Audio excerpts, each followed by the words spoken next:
भगवान का धन्यवाद करते हो कि भगवान ये तेरी कृपा है जो मुझे मिल रही है। लोग सड़कों किनारे बैठे हाथ फैलाए बैठे हैं, भूख से मर जाते हैं, कोई देता नहीं है। आपकी कृपा है जो मुझे ये मिला है। और उसमें से एक रोटी निकालिए, आधी गाय को दीजिए, आधी कुत्ते को, आधी कौवे को। प्राणियों में सद्भावना हो, ये मूल तत्व तो यहाँ आता है। अब एक कही गई, आप ज्यादा भी निकाल सकते हैं कि एक गाय को दे दी, एक कुत्ते को दे दी, एक जो है कौवे को दे दी, कोई उसमें दिक्कत नहीं है। एक मिनिमम रखी गई है। और आसपास कोई तालाब है, वहां हफ्ते में एक बार 2 बार आटे की गोलियां जाके डालिए। जैसे ही डालेंगे मछलियां इतनी सेंसिटिव फौरन सभी का ठीक हो जाता। और आपको इतना आनंद आएगा। आप क्या डाल रहे हैं? आटे की गोली मछली को, लेकिन मछली है कहाँ? जल के अंदर। आपके शरीर में कितना है जल तत्व? आपके शरीर में 70% और ब्रह्मांड में भी 70% जल ही जीवन है।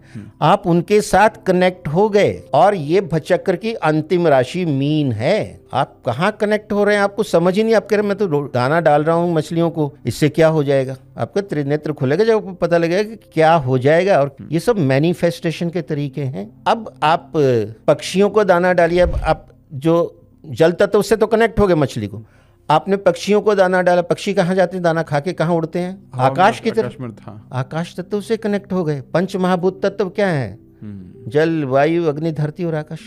जल से कनेक्टेड, वायु से कनेक्टेड, और अग्नि जो सूर्य को जल दिया आपने, धरती पे तो आप खड़े ही हैं। अब जब आपने पक्षियों को दिया तो वायु तत्व भी उसमें आ गया। हवा में उड़ते हैं, जो बोलते हैं ना, एयर लॉजिस्टिक। करेक्ट। अब बाकी क्या बचा? पाताल से आप अभी तक दूर हो।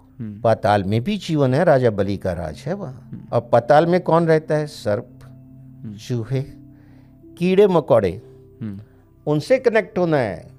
प्राणियों की सद्भावना अभी पूरी नहीं हुई है। और वहाँ आप आटा, चीनी, काले तिल मिक्स करके देखिए, छेद होते हैं बड़े बड़े पेड़ों के नीचे, जिसमें से चींटे चींटियाँ निकलते हैं और खा के फिर अंदर चले जाते हैं। वहाँ डाल दीजिए, वो खाएंगे। एक कटोरी में हजारों चींटे चींटियाँ खा जाएंगे और उनकी दुआएं मिलेगी। आप हजारों लोगों की पार्टी करें, उसमें कितना खर्चा और इसमें कितना खर्चा। आत्मा तो आत्मा है। जो ये उपाय मैंने छोटे छोटे बताए, ये आपकी दिनचर्या में होने चाहिए।